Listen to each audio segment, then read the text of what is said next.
The UK economy needs to rebalance, and it needs to strengthen its manufacturing sector and build on its existing services sector. What it needs to rebalance away from is over-dependence on government spending, which is what it's been having in the last few years, and perhaps over-dependence on financial services, which accounted for a very large part of the economic growth in the last few years and proved vulnerable when the financial crash came.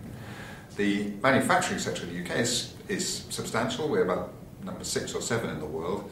As a share of the economy, manufacturing is about the same as it is in France or in the United States. It's a lot less than in Germany, because Germany is just a very big manufacturing nation. And our manufacturing sector over the last year or so has been boosted by the fact we've had a big devaluation in the United Kingdom. Compared with the summer of 2007, sterling is down by about 25%, which you would know if you were being paid in sterling here. So that's given, because manufacturing is heavily export dependent, the manufacturing sector has been quite strong over the last 18 months or so. We'll be aiming to rebalance the economy and build up savings and not depend so heavily on debt. It's really driven by the fact that in the run-up to 2007, 2008, the UK economy became about the most heavily borrowed in the world, and family debt, government debt were completely out of control. No, they were unbalanced anyway. So the idea is that savings should be built up in the banking sector. The banks got over-borrowed and they didn't have enough capital.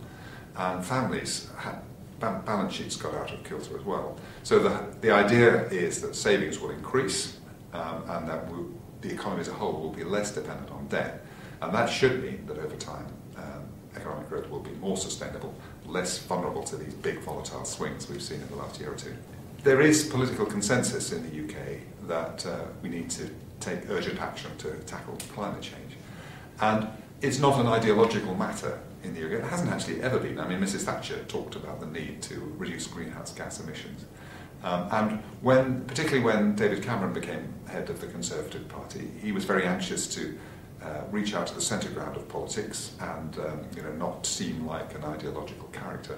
So he was very big on all this from the beginning, and went up to the Arctic and had pictures of himself taken with husky dogs and things like that.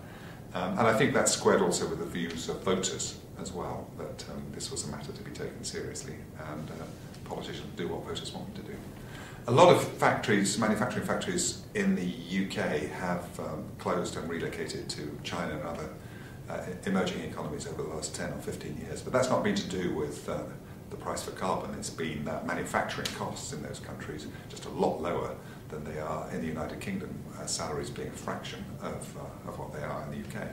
That's what's driven it. It hasn't been to do with carbon leakage or the carbon price. It's hard to measure whether putting a price on carbon through the European emission trading system has had any impact at all. The European Union says that fears of carbon leakage were hugely overstated, and we shouldn't get too carried away by that. It's hard to put a number around that. My guess is that actually the recession had a much bigger impact than anything to do with the carbon price on reduction in energy-intensive industries in the European Union.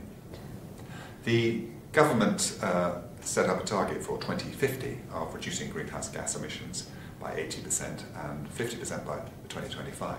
And it sort of sensibly said that there's no point in having a target and then waking up in 2040 and saying, oops, we're missing this by a mile. We've got to monitor on the way through and make sure we're on a trajectory that will reach the goal we're aiming for.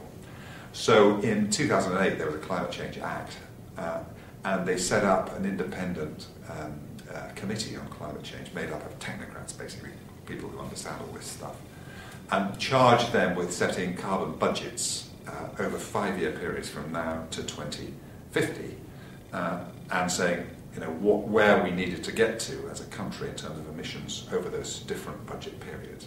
And they they were tasked with looking 3 budgets forward, so they're now into the mid-2020s.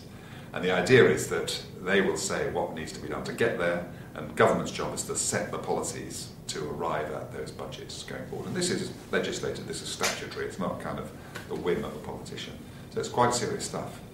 The UK's energy future is a critical issue for business right now.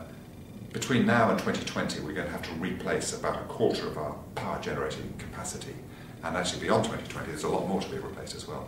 And that's because our nuclear power plants, which are about 20% of our electricity supplies, are approaching obsolescence and will have to be replaced.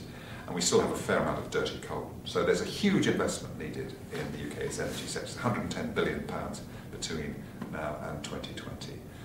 The government has agreed, Parliament has agreed that we should rebuild our nuclear fleet, and that's beginning to happen.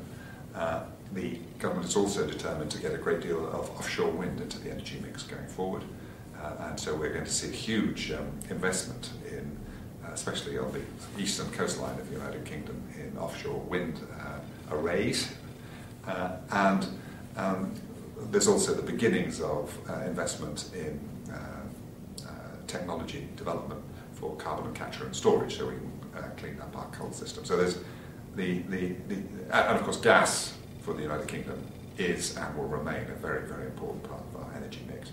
So there's a lot going on, and obviously the goal, the objective, is to end up in 10 or 20 years' time with a diverse supply of low-cost, low-carbon energy, or price-competitive energy, as we put it that way. The Green Investment Bank, which the UK government is setting up, it's really early days, and it's starting off in quite a modest way. I think they've put aside £3 billion of capital for the thing, and they've said you may not borrow you Green Investment Bank, and I think it's 2050, because they don't want public debt to rise at a time when the government is desperately trying to get public debt down. I think the idea is that it, among other things, that it should be an infrastructure bank that will help the UK in this big challenge of rebuilding its power generating capacity. That there's a lot of political risk in building, I don't know, a wind array, because you don't know quite what policy, whether policies might change, and whether subsidies will continue, and all that stuff. So the cost of capital is high in building low-carbon energy. And the idea should be that the Green Investment Bank, which is government-backed, will contribute to reducing the cost of capital and make it quicker and easier to build this stuff, which we desperately need. That's its main mission. I'm hesitant to say what lessons New Zealand businesses should learn from UK businesses, because it's a very different economy, and New Zealand has got its own ideas and its own opportunities. I suppose what we both have to understand is that this is not a zero-sum game where a win for the environment is a loss for business.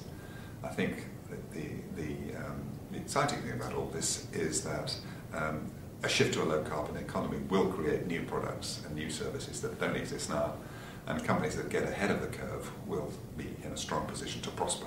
Well, I think New Zealand has some, as a kind of brand, has really formidable assets. First of all, it's, the public perception is of a country with fantastic countryside, with a lot of food production of the most high-quality kind. I mean, grass-fed cattle and all those good things, and wonderful and enormous fishery stocks.